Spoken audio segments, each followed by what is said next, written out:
What is going on, guys? It's the Mad Dragon. So we're back doing another preview video where, of course, we check out the teams that have been announced for a game of rugby, go over who we think some good picks, who's some bad picks, and finally give a score prediction. Now, this is all a little bit out of order because, of course, we've already had a game for round 5 of the Rugby Championship. We have, of course, done the match report for the Wallabies and the New Zealand game. So go check that out after this one if you've not already. I know it's all sort of all over the place in terms of time or when people have even been able to watch that game yet because it's on midweek. We've been waiting a bit of a while now for Argentina to be announcing their team. Anyone involved with the Super Brew?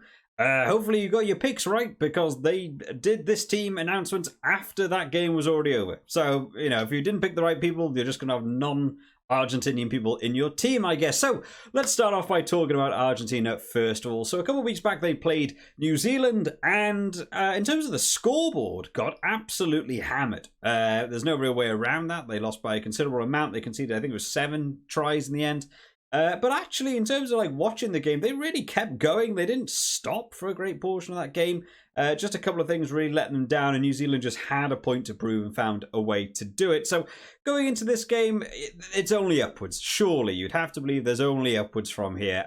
So the way they've gone about this now is they've announced some big changes. So we'll have a quick run through of the team. Starting off in this front row then, Tatas, Chaparro, Julian Montoya, and Bello come in now. So, of course, they mixed up this front row again. They mixed up this front row a lot throughout this Rugby Championship. Maybe this is looking forward towards the World Cup of who they want to be starting or how they want to do it. But there's a lot of changes in this team. I think there's 7 or 8 changes they've done to this starting 15 from that All Blacks game. So obviously a couple of those switches they made going into that game were clearly the wrong way to go. Into the lock department then we have Alemano and Lavanini joining forces once again. Guido Petti gets moved back to the bench. He did get into the starting 15 last week, but I think Alemano's been playing well. So I didn't really know what the decision to do that was. So it's nice to see that they've reverted back to this.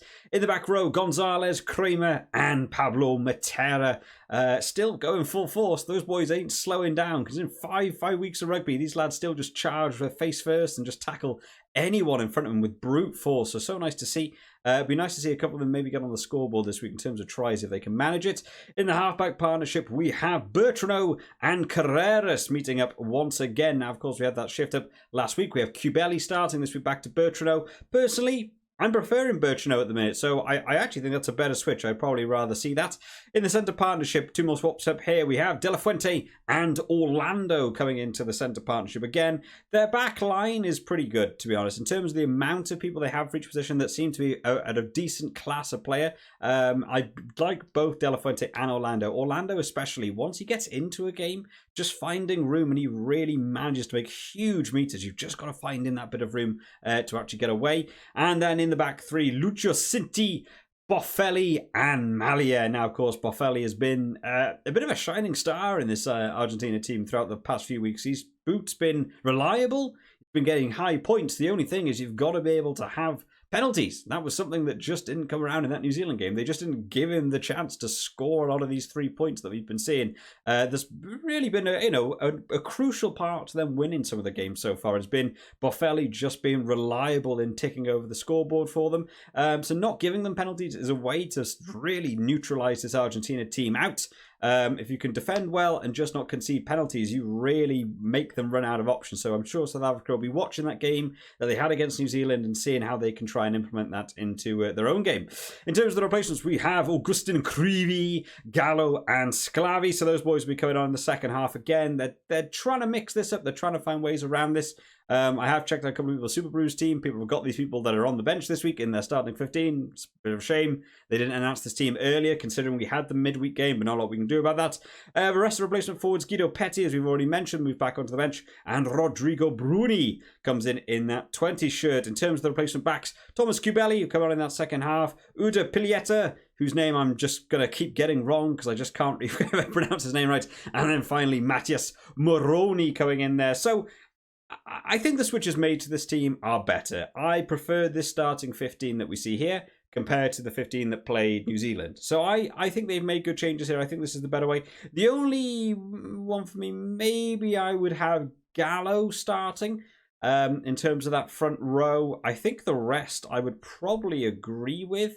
I think Matthias Moroni, he's been okay, but I think there's better people in that back line. It was a shame we didn't get to see a bit more of Imhoff when he was on. You know, I would have liked to see a bit more go for him. But Lucio Cinti definitely playing well. But Boffelli is that standout man for them. So hopefully, it's hard to make a lot of changes. They are going to be playing at home. They're going to have that bit of an advantage there. They have been playing well at home, as we've seen in their past games. So, you know, I think if they can get this nailed down, these changes are the correct changes to make. It's just a big switch to make 7 or 8 changes week after week. Hopefully having that 2-week gap in between the last game and this game will hopefully give them a bit of time to synergize and get a team working together. On to the Springboks now then, who had a much better game against Australia 2 weeks ago. Their first game against Australia really wasn't that impressed. There was a lot of things going wrong for them. The second game, they really sort of sat themselves down and worked themselves out what they wanted to do. So I think they'll feel a bit more confident going into this game. And the best way to sort of show that off is just by the team that's been announced. We have no changes at all in the starting 15 from that team we saw beat the Wallabies a couple of weeks ago. We'll have a bit of a run through just to sort of go through them anyway. We got Stephen Kitchoff, Malcolm Marx, and Franz Malherbe, who, from what I got to remember, I've got to try and cast my mind back a couple of weeks back now. I think they're all playing well. I mean, Malcolm Marx is still being the standout player. There just doesn't seem to be anyone in the Springboks team at the minute that's rivaling him. Joseph Dweber certainly wasn't even getting close, so I think retaining these lads is a good move. In the lock department, Eben Etzebeth and Lou Diaga. Eben Etzebeth, of course, last week looking to basically try and murder someone on a field is all I can get. There is the face of a scary, scary bloke, but he's very good in line out, so probably worth keeping him on the team. In the back row, we have Sia Khaleesi, Franco Mostert, and Jasper Wiese going in there as well. Again, big ball carrier, and we saw that again last week. Sia Khaleesi had a good game against that Australia team.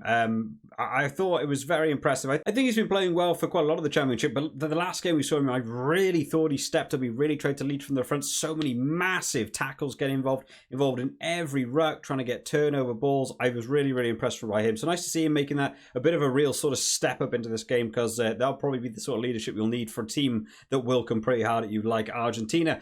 In terms of the halfback partnership, Yin Hendrikse holds on to that scrum half shirt over Faf de Klerk, which I think is fair. I think it's fair. I think he's been impressive. I would stick with Hendrikse for now. I would like to know what other people put down in the comments about the start of the scrum half, but I think he's doing a really good job. In the fly half, Damien Valencia is going to be retaining that fly half shirt. Now, fly halves are beginning to get a little bit woeful in the Springboks camp. Andre Pollard, of course, going out injured now. We've got Elton Yantes bringing a different meaning to playing away.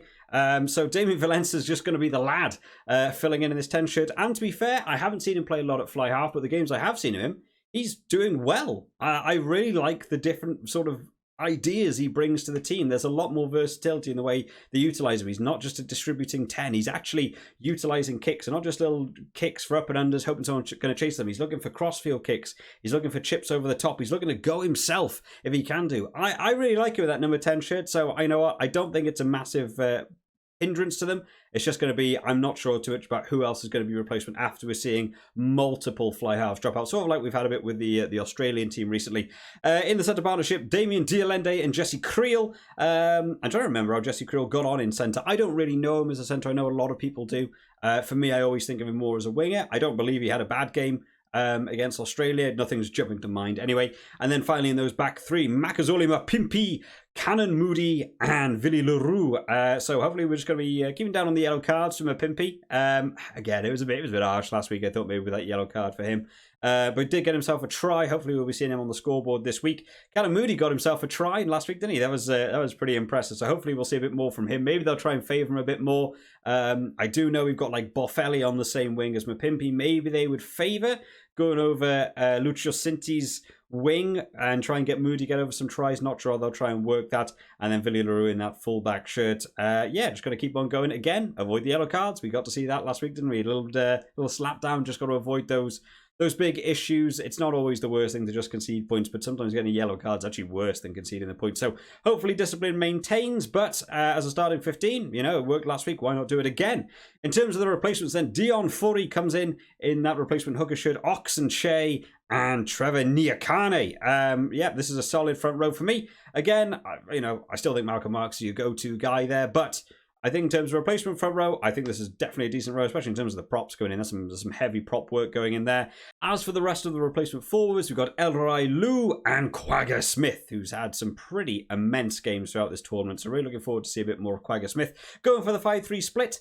The way Argentina have been playing and the games they've won have been pretty much just by letting the backs just run amok. So yeah, maybe you don't need quite as many forwards, but I do think if you begin to give Argentina the advantage, the tackle rate will begin to build up. You don't want to have Argentina in possession a lot. And if you give them all that sort of possession, you'll want to sort of keep as many forwards on as possible. So maybe the 5-3 could have been 6-2. They're obviously just trying to, hedge their bets a little bit with this one. Faf de Klerk, as we already mentioned, is going to be the replacement scrum half. Esterhazen is coming in, which I'm looking forward to see a bit from him because I don't really know a lot about him. I had a lot of people get very annoyed that I called him Esterhusen the first time I saw it, even though that to me is how his name is spelt. But hey, we can't all be winners. And then finally, Frans Steen going in there. So there's some good coverage in this backfield. Nice to see what they're going to be doing. I mean, kicking isn't going to be an issue at all, is it? You've got Hendrikse, Valemse, Klerk, Frans Steen. So I'd probably imagine that's going to be a big element that will be coming into this game. We did see in the first round with Argentina just the amount of wind that can go on in Argentina as well. So maybe kicking will be a big area of this game. Maybe there'll be a lot of high balls. But overall, I think this is a really solid South Africa team. I think they'll be looking pretty confident going into this one. So in terms of a score prediction then, what do we think about this one? Well, I think I'm going to go with my gut on this one and say I'm going to lean towards South Africa. We've seen teams trying to play Argentina in Argentina. It doesn't always work. Sometimes they just get the upper hand. I've got to believe that South Africa will have learned a lot from the last few weeks, especially towards their defence from, ongoing attack. I was so much more impressed by them against that Australia team. So I'm going to say South Africa to win. And I'm going to say South Africa to win. I'm going to go 10. Let's go for 10 and we'll see if we're even close. I've been so far off most week. Who even knows anymore? That's one of the things I'm really loving about covering this championship. But let me know what you guys think of the teams down in the comment section. Make sure you do put the score prediction you think is going to happen. And if you enjoyed this one today, remember to leave it a like and to keep up to date with all of the latest content as it comes out on the channel. Make sure you are subscribed because, of course, we'll have the match report come out on the Saturday and then we're going to have the World Rankings update on the Monday as well. So make sure you are subscribed to keep up to date with them. I hope you've all enjoyed today, guys. I will see you all next time. Bye-bye.